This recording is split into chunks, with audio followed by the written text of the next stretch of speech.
Tonight on Trojan Vision, he's won Emmys, a Tony, and got nominated for an Oscar in his role in Trumbo. I'll be speaking with none other than Breaking Bad's Bryan Cranston, coming up right here on See You at USC.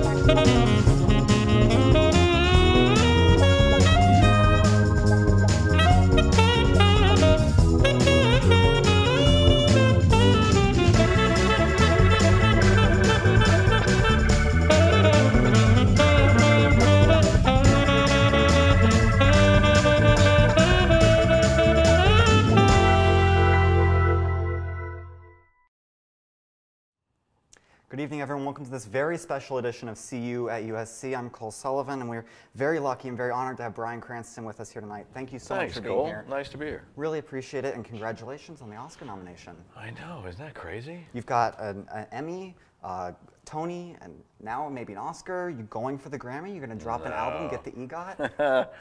No, it never crosses my mind. It's one of those things I developed early on in my career, is just to focus on doing the work, and things will play out as they're supposed to. So, you know, I just really passionate about acting. I love to act, and if someone taps me on the shoulder and they say, we'd like to honor you or nominate you for something, well, that's wonderful, but I don't work toward it. And in this case, the work that you did was playing Dalton Trumbo, who's a screenwriter in Hollywood during the era of the Blacklist. It's a movie about movies, if you will, as was Argo, another movie that you worked in. What do you think makes those kinds of films so interesting to people? Well, I think less that it's a movie about movie, but more about how does it resonate. So Argo was a rescue story, and that was based on true events, and as is Trumbo, based on true events. When I read it, what really resonated with me was that this man was fighting for his civil liberties, that they were in jeopardy. In our country, we have had plenty of people who were sentenced to prison, wrongly convicted of crimes. It's happened a lot. It continues to happen. But I don't know that we've had an acknowledgement of men who were sentenced to prison knowingly not committing a crime. They were cited for contempt of Congress, which is not a crime, it's a citation. They were not pleased, the House Un-American Activities Committee, with the answers that they were getting when they asked them that infamous question, are you now or have you ever been a member of the Communist Party? So how important was that kind of aspect of it, the political aspect of it, when you said yes to the role? It was important to me, but I think the most important thing to me was the struggle to retain civil liberties. That our forefathers really constructed a Bill of Rights that protected unpopular comments. Popular thoughts and feelings and ideology didn't need protecting. Everybody could talk. But they knew that if America was truly going to be a place for freedoms, it had to be freedom to espouse comments and thoughts that were not shared by the majority.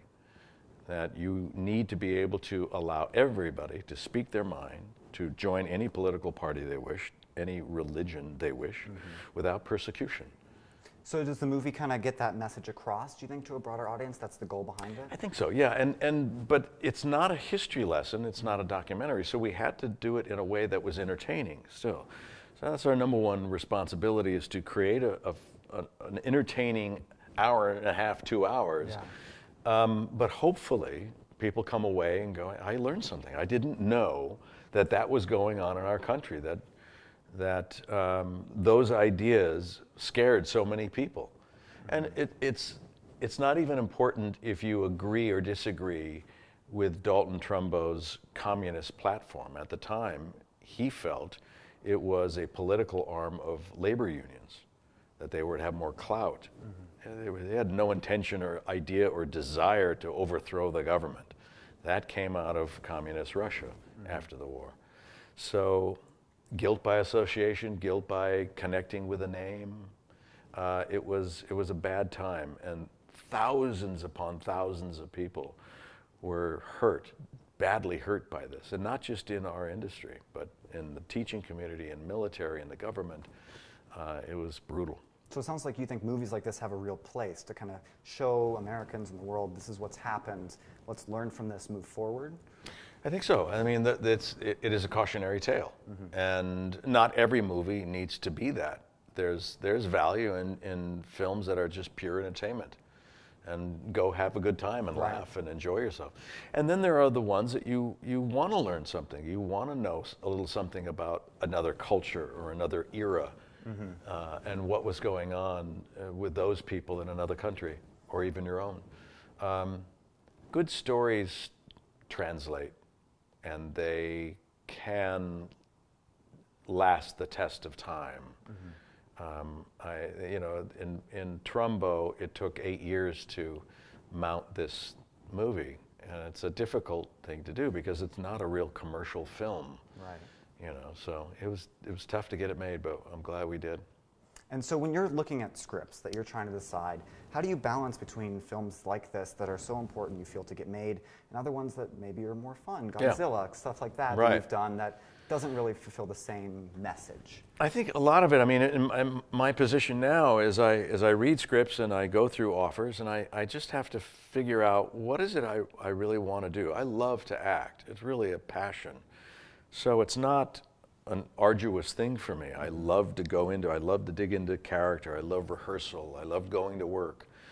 I just feel that I want to mix it up, and I want to do a lot of different things and have different experiences.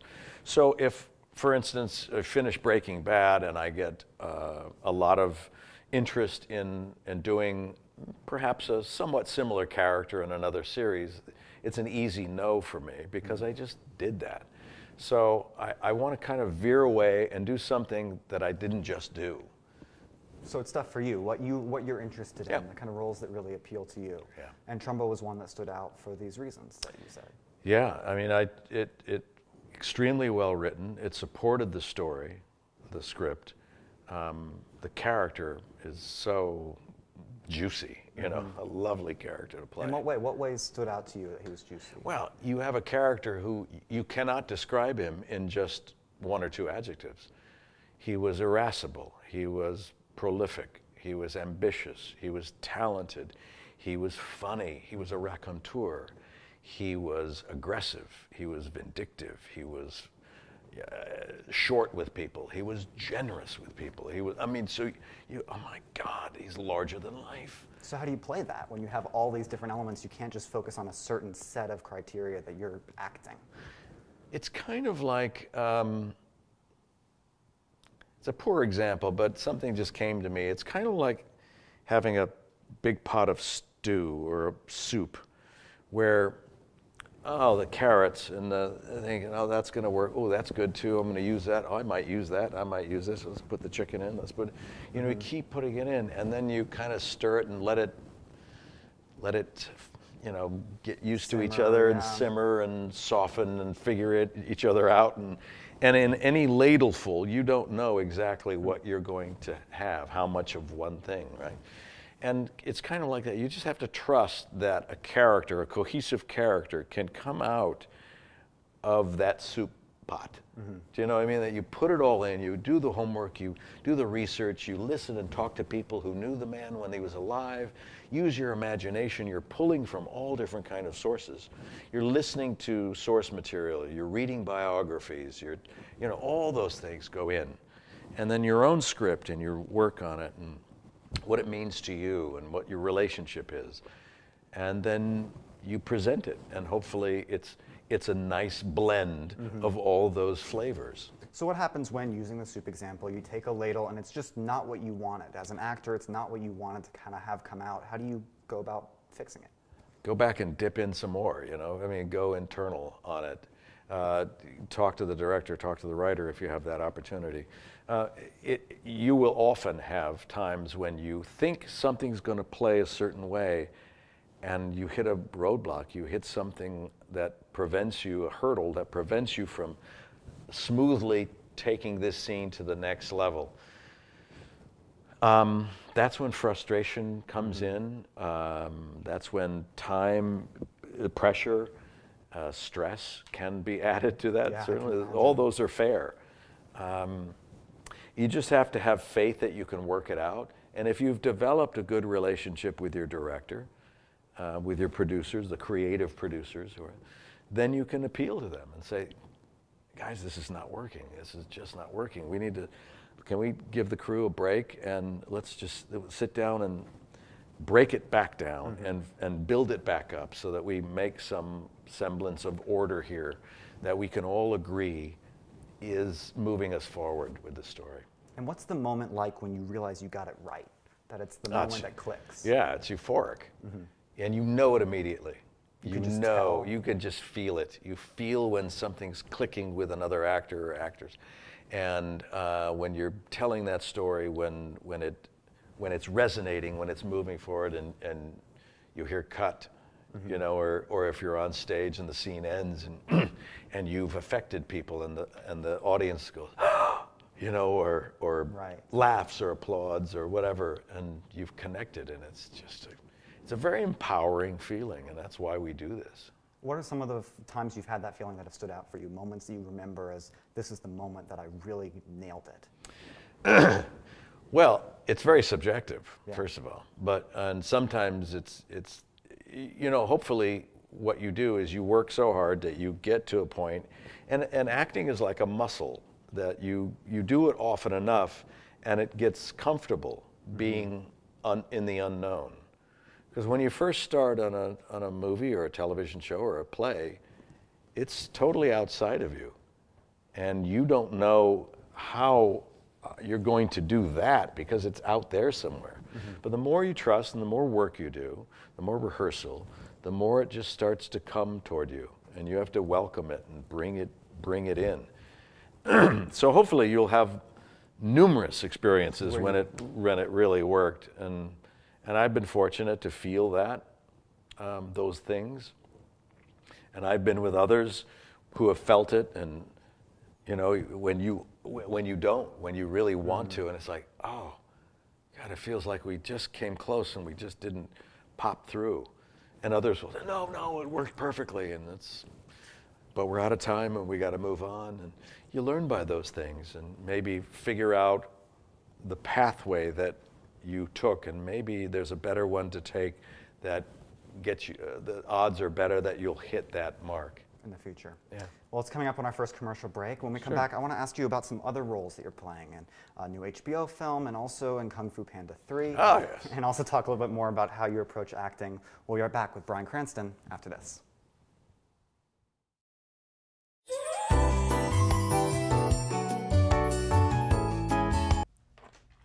Hi there, Vinny here. You may know me from my other products like the Key Rope. I've got an amazing new product for you that you can't afford to miss. Are you tired of all these remotes? Look at them. They're crazy. What are you, Patrick Stewart? Come on. They got like 10 with like 6 different buttons. You can't do all that math. That's a load of garbage. You can't deal with this. You're the junior VP of sales at Janice Montgomery Scott, who just wants to dance. You know the kid in Bronx Tales, actually, he's not even Italian, he's Colombian. Ditch these boring remotes and make out like a Rocky Mountain goat at Christmas. This is the new Trojan Vision Sensation infrared transmitting remote control device. So you come home from work, long day at work, you just want to watch some Trojan Vision. You just press one button, boom, TV's on. No complicated math. Want to pause? Maybe press the pause button. My cousin did the pause button. You want to turn it off? It's over. Press the off button. Just one button. And for all you health nuts out there, that's right. Get this. Trojan Vision remote, 100% gluten-free. That's right. We tried to make one with gluten. Look, doesn't even work. Now call now and get this amazing remote for just $19.99. And call in the next 15 minutes and we'll include a photo of me at my niece Angelina's wedding, free of charge. Come on guys, I can't do this all day. Trojan Vision, guaranteed to be good for your money. Yeah, no, seriously, I can't be here all day. Yeah, no, I really, like I got this thing going on the side. Like used library books, okay? You just go in, right? You get like something like To Kill a Mockingbird. You check it out for like 2 weeks. They don't care. They don't care about that book. Right, you flip that book, give it to a student, like 15 cents. Make 15 cents. I make like 15 cents like every 2 days. It's amazing. It's just like they hemorrhage money. It's incredible.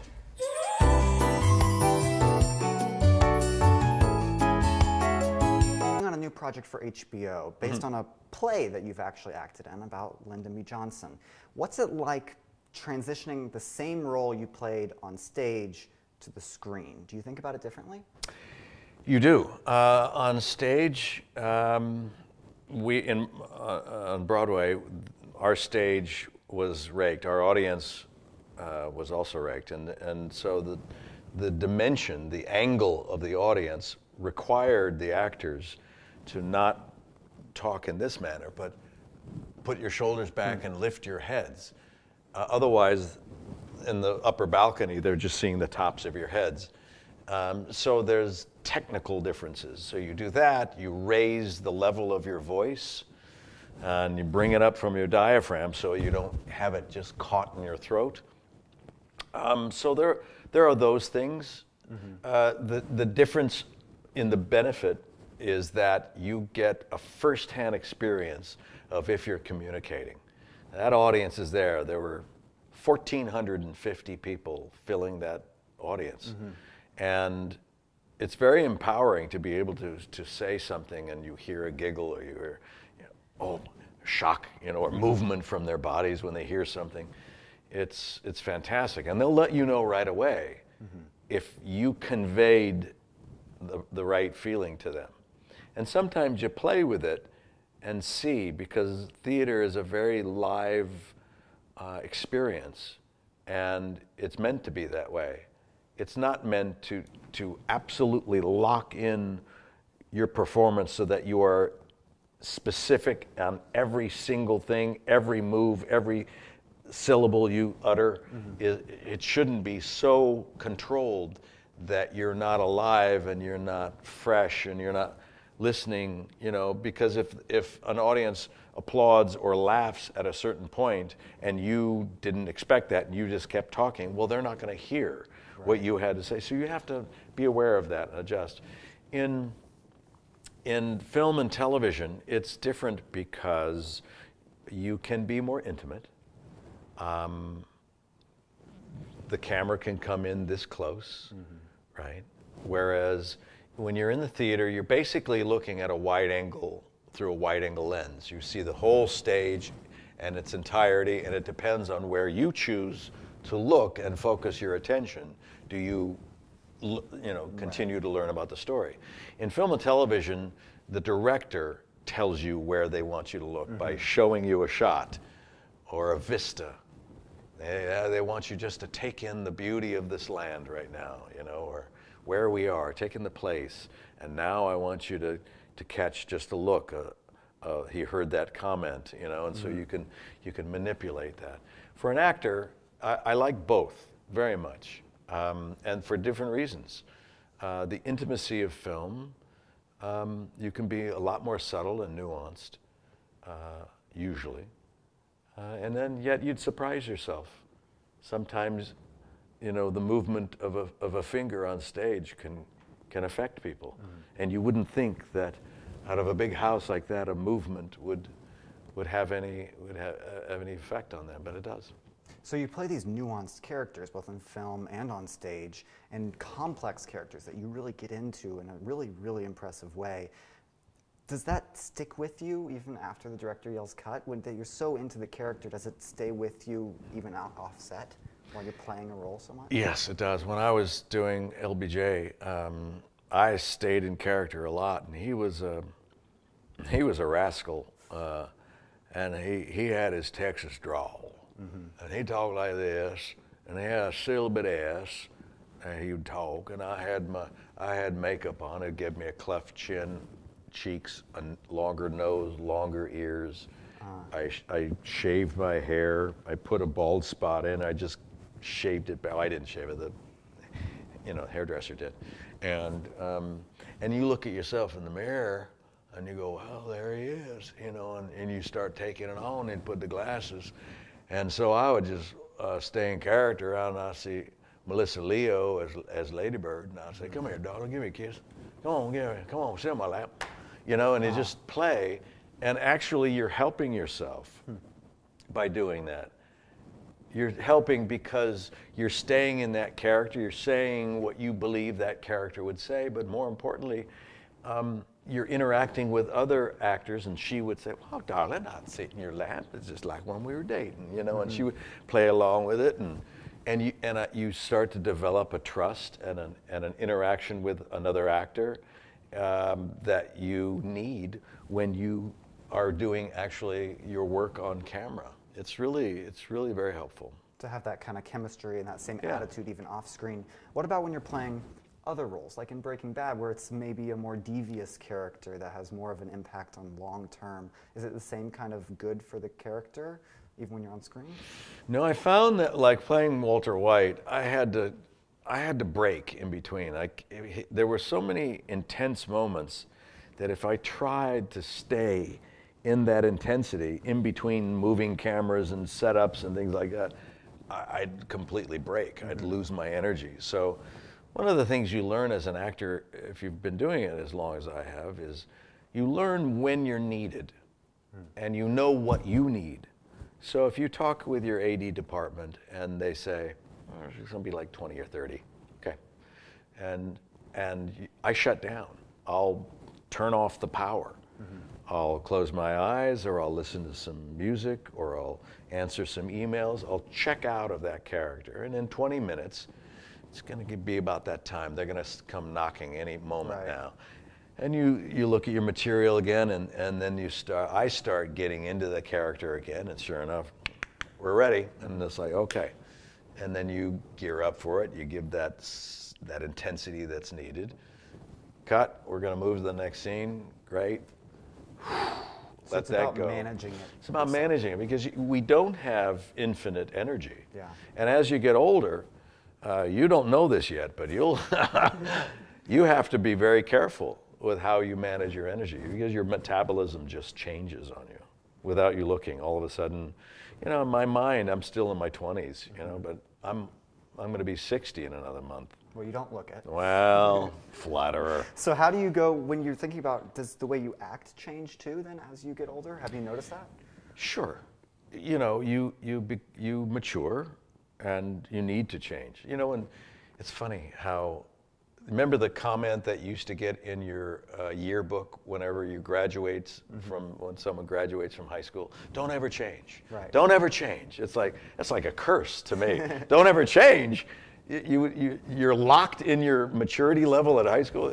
They mean well, but the thing is to embrace the change. That's what you really should say. Embrace change. Don't be afraid of it.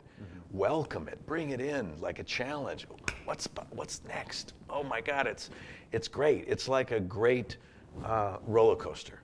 You don't know what's around that. Oh my God, you're a little bit nervous, and it's wonderful to be able to take on life like that as a challenge. It's really the only way to go about it, right?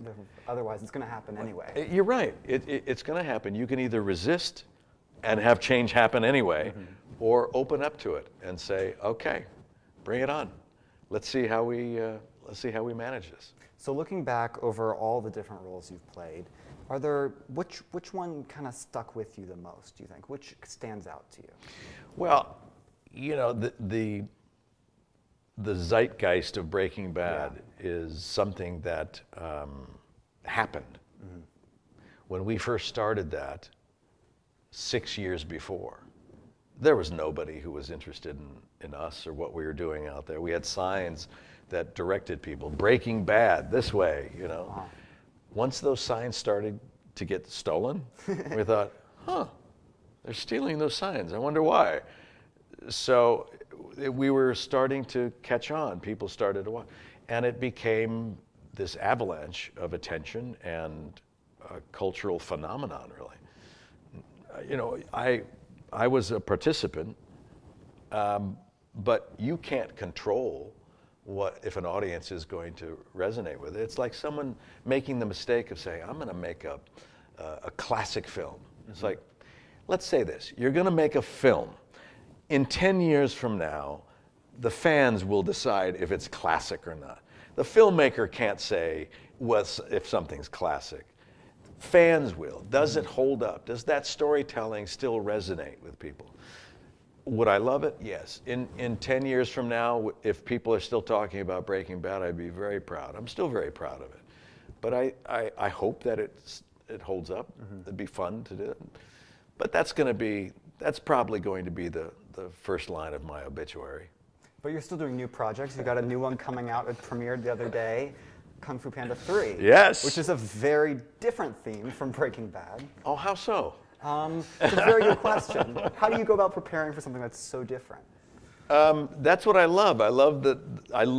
That's the differences between all the storytelling, that we are engaged in a variety of different things on a variety of different mediums. There's theater and stage and film and television. And this was voice work. This is, how do you convey a story and a character only through your voice? That's a challenge. That's really tough. How do you convey my character on that? Jack Black's dad, Lee, is enormous. Well, how do you convey a heavy-set panda with just your voice? Well, part of it is casting, because they want to have someone with a voice that has some resonance to it. But then part of it is to fill it up, is to be bigger than life. And looking at the picture of Lee and how he was, he was a glutton. And you kind of just play with it. And then we're doing scenes where I'm eating at the same time and I'm stuffing food in my mouth and speaking through my mouth like this. It's really fun and a challenge. And there was some really great talent connected with it. So it's fun, and there's value in that, and I'm grateful that I did it. I've done a few of those, and I really enjoy them. Well, we've really enjoyed having you here. Thank you so much for being here. Thanks, we really Cole. appreciate it. Thanks very much. We'll be nice back here next week, right? Sounds good. I hope you'll be back here at least next week or tomorrow. Thanks for watching. See you at USC. I'm Cole Sullivan. Good night.